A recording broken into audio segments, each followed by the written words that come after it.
Assalaamu calaykum waraxmatullaahi wabarakaatu. Cuntada degdega ah amba waxa loo yaqaano fast foodka amba junk foodisku nafaqo ahaan way liidataa, sidoo kale waxay saameysaa caafimaadka iyo nolol maalmeedka dadka, isla markaana waxay keentaa xanuuno aad u halis badan. Halkan waa Qurbaawi Channel. Haddaad tahay markii koowaad aadna soo booqatay, ha naga hilmaamin inaad nagu soo biirtid si aad u hesho muuqaalkan iyo kuwo kale oo ka qurux badan. Mahadsanid. Cilmi baadhis badan oo la sameeyey ayaa muujisay in cunista joogteynta ah ee junk foodska amba waxa loo yaqaan fast foodka sida hamburgerka iyo waxyaabaha ay ku jiraan ketchup-ka iyo mayonnaise-ka ay keenaan cudurro aad u fara badan sida cudurrada ku dhaca wadnaha, macaanka iyo weliba kansarka. Haddaba muuqaalkeennan waxaanu ku eegi doonaa waxyeelooyinka ay leeyihiin cunista cuntooyinkaas. Waxyeellada koowaad waxay sababaan xasuustaadoo yaraata. Daraasooyin aad u fara badan oo la sameeyey ayaa sheegtay in cuntooyinka diyaarsan iyo cuntooyinka fudud ay ka qayb qaataan inay yaraato xasuustaadu, sidoo kalena ay keenaan cimri degdeg. Waxyeellada labaad, cuntooyinkan oo la badsadaa waxay keenaan kansar.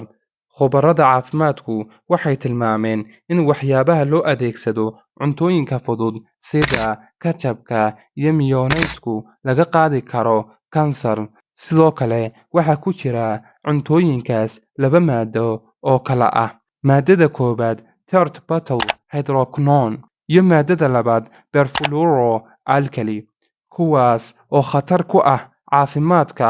Sidoo kale labada walxood waxay keeni karaan cudurrada tayroodhka iyo weliba xasaasiyad aad u daran. Waxyeellada saddexaad waxay keenaan inuu jidhku la qabsado cuntooyinkaas. Khubarada caafimaadku waxay sheegeen in dadku markay cunaan cuntooyinka degdega ah inta badan ay la qabsadaan oo aanay mustaqbalka joojin karin cunista cuntooyinka joogtada ah. Waxyeellada afraad waxay sababaan gabowga oo kugu soo degdega. Mid ka mid ah daraasooyin la sameeyey sanadihii ugu dambeeyey ayaa sheegtay in dadka cuna cuntooyinka warshadda lagu farsameeyo ay u nugul yihiin isbeddelka unugyada iyo weliba koromosoomyada la xidhiidha gabowga degdega ah.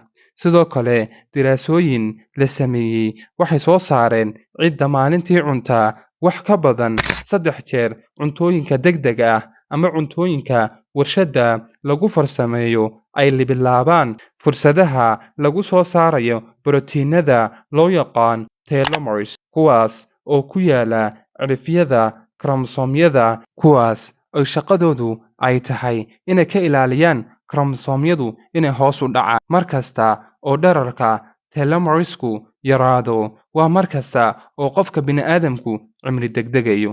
Waxyeellada shanaad waxay keenaan aragoo daciifa.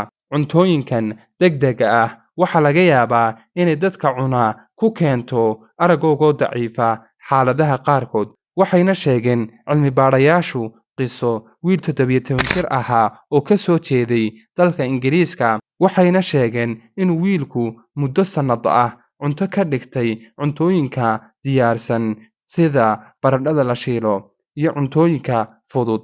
Kadib dhakhaatiirtii waxay ogaadeen in wiilkani la ildaran yahay yaraanshaha faytamiin B12, waxayna taasi saameyn ku yeelatay maqalkiisa oo ugu dambeyntii sababtay inuu indho beelo. Waxyeellada lixaad waxay wax u geystaan afka iyo weliba lafaha. Khubaradu waxay sheegeen in sonkorta iyo karbohaydraytka laga helo cuntooyinka fudud ay kordhiyaan badashada bakteeriyada afka ku dhalata, taas oo dhaawac u geysata dhalaalka ilkaha, taas oo u horseeda inuu qofku ku dhaco suus. Sidoo kale cuntooyinkan fast foodku waxay keenaan murqaha iyo lafahoo daciifa, waxayna taasi sababi kartaa inuu si fudud ay u jabaan lafuhu. Waxyeellada toddobaad waxay keenaan wadne xanuun.